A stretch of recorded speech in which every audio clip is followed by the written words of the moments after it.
No tenemos que perder de vista que eso es lo importante, ¿no? Porque la opinión pública después como que se queda en el detalle y en la cosa telenovelesca y en realidad acá hay una trama de corrupción muy importante que tiene que ver con la contratación de seguros y nada, no solo eso, hay muchísimo más que tiene que ver con la posibilidad de testaferros. Su amigo Héctor Martínez Sosa es el quien le proveía de efectivo permanentemente. Cuando tenía una discusión con Fabiola, le buscaban la reconciliación regalándole joyas que ninguna valía menos de $3.000, y estuve analizando las fotos cuando ella tenía algún acto oficial. Entre lo que ella tenía puesto nunca había menos de $10.000. Y esos eran regalos, según los chats, en donde la secretaria hablaba con el marido, le pedía que le trajera efectivo y ella le compraba las joyas. Y entonces, ¿de dónde venía ese flujo de dinero en efectivo, de dólares, billete, con una persona que estaba siendo contratada por el Estado? ¿Serían retornos? ¿Sería que es el testaferro? Bueno, hay muchísimo. No hay ninguna posibilidad. De hecho, ya su secretaria ya lo sabía. Todos lo único que hicieron es tratar de taparlo, tratar de que ella no hablara. Su secretaria, sus custodios, el personal de la Quinta Olivos. Pensá que ellos no están solos. No, pero una pregunta, por ejemplo, si sucede una situación, un accidente o lo que fuere, ¿hay médicos? Está la unidad, la unidad Olivos, presidencial, ¿no? La unidad médica presidencial que está fija en Olivos, hay médicos, enfermeros. ¿Y ellos tienen la obligación de informar si hay un riesgo de violencia o de algo? Deberían haberlo, a ver, si hubiera sido una caída, como dicen, lo tendrían que haber informado, así como se informó en otros momentos algún incidente médico que tuvo, por ejemplo, Cristina Kirchner en su momento. ¿Se acuerdan que una vez se había caído, se había golpeado creo que en la cabeza? Eso debería informarse. Quien ocupaba el cargo era Federico Saavedra. Federico era médico personal de Alberto Fernández de antes. Hay que ver qué pasó con esa situación también, porque también ahí hay algo que puede ser grave de parte de una situación de complicidad y de encubrimiento, ¿no? Claro. Y la secretaria, bueno, muchas de las imágenes y muchas de las cosas que suceden están siendo sacadas del celular de la secretaria privada de Alberto. Exacto. Esto igual iba a terminar trascendiendo Fabiola Yáñez a través de algunos periodistas que están obrando como voceros de ella. Ella había como una situación de están negociando la compensación económica después de haberse separado de Alberto Fernández. Por eso Fioribelo seguía siendo el abogado de los dos. Fioribelo estaba siendo de mediador en esta negociación. Y en ese contexto de negociación, Fabiola Yáñez empezó a dejar trascender que ella quería hablar, que ella iba a estar grabando estas entrevistas para un documental contando todo. ¿Por qué? ¿Qué quiere? ¿Por qué? Alberto Fernández eso lo tomó como una amenaza, como una extorsión. Él dice, bueno, que en realidad le estaba pidiendo dinero para no hablar. Lo curioso es que ella primero haya dejado pasar como un mes deslizando que iba a hablar, que iba a contar todo la verdad de lo que ella vivió en la Quinta de Olivos. Eso lo hizo más de un mes antes de hacer la denuncia en la justicia. De hecho, el primer intento cuando salen estos chats por la causa de los seguros, ella dice que no iba a hacer la denuncia. Por ahora. Claro, porque ahí también tenías el papel del abogado que estaba tratando de convencerla de que no hablara. Ahí Alberto Fernández la empieza a hostigar más con llamados y con comunicaciones. Es una persona muy vehemente. Yo he vivido una situación en donde él me llamó por una nota que no le había gustado y empezó a los gritos por teléfono. Es una persona que tenía reacciones violentas.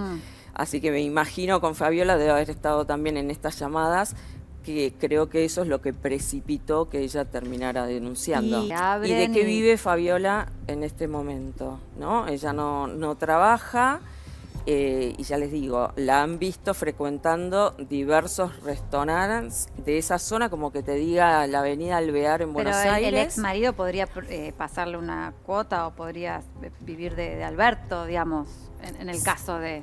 Su ingreso ahora es la jubilación como presidente, con la cual tiene que vivir él, mantener su ritmo de vida. Él estuvo haciendo también muchos viajes, más él estuvo también instalado en España, digamos, no le cierra el blanco. Claro.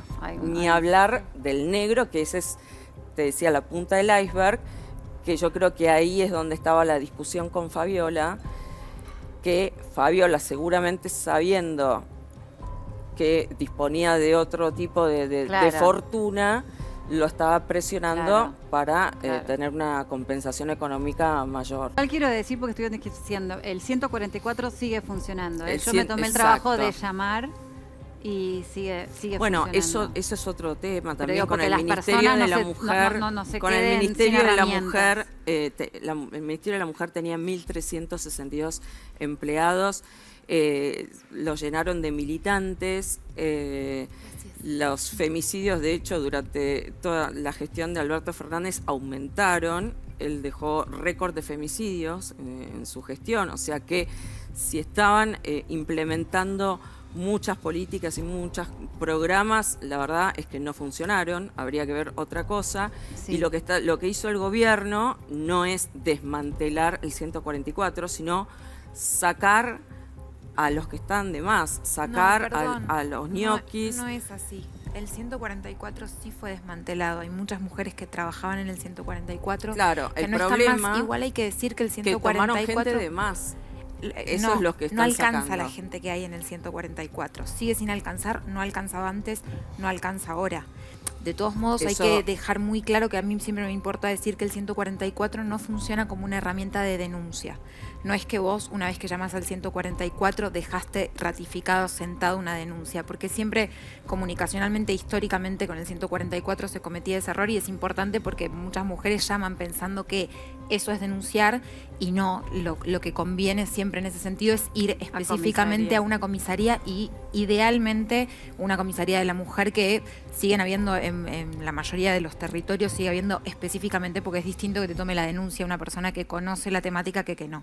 Pero el 144 nunca tuvo los recursos que se necesitan. Hace poco nos cruzamos a una mujer que me decía, yo trabajaba en el 144, nunca alcanzó, y digo, evidentemente las políticas públicas siempre tenemos hace muchísimos años y desde que tenemos observatorios, porque a su vez antes no había ni siquiera observatorios que pudieran mostrar el índice de la cantidad de violencia que se sufría y además, digo, muchas veces no se caratula como femicidio, entonces también está subdenunciado.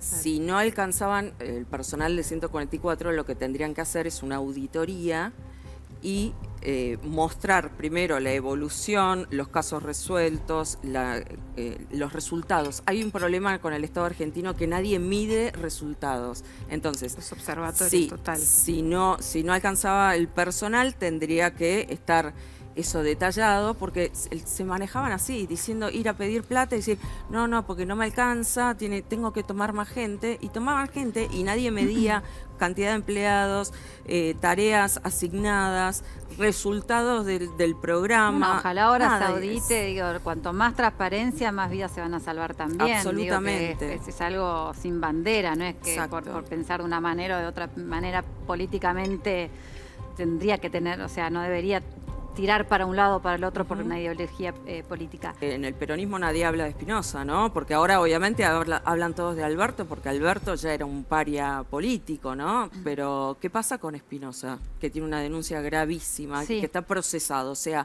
la justicia creyó que había elementos suficientes para procesarlo. Sí. No habla nadie siendo un cargo público. Sí, que eso sigue siendo intendente. Eso es raro que no lo aparten de un cargo público, habiendo ¿no? acosado a sus empleadas, ¿no? Sí, eso es terrible. En la Cámpora también hubo casos que fueron acallados, que fueron tapados, que fueron arreglados con dinero, señoritas que denunciaron que las encerraban en el baño, que había dirigentes que se ponían violentos. Bueno, todo eso fue tapado, de eso nunca nadie se habló. Con lo de Alperovich, podrían haberlo sacado, echado del Senado, hacerle juicio político y eligieron darle licencia. O sea que todo, creo que el mensaje es muy grave, ¿no? Porque el proyecto, lo dijo Grabois el otro día, por el proyecto nosotros sabíamos que era un candidato indigno, Alberto Fernández, pero por el proyecto lo votábamos. Sabíamos que Scioli era un candidato indigno. ¿Cuál el proyecto Nacional Popular. Entonces, el problema justamente que funciona como una omertá, ¿no? Como una cosa de mafia, decir, bueno, esto lo tapamos en función de nuestro proyecto. Y termina el mensaje siendo, me parece, muy grave.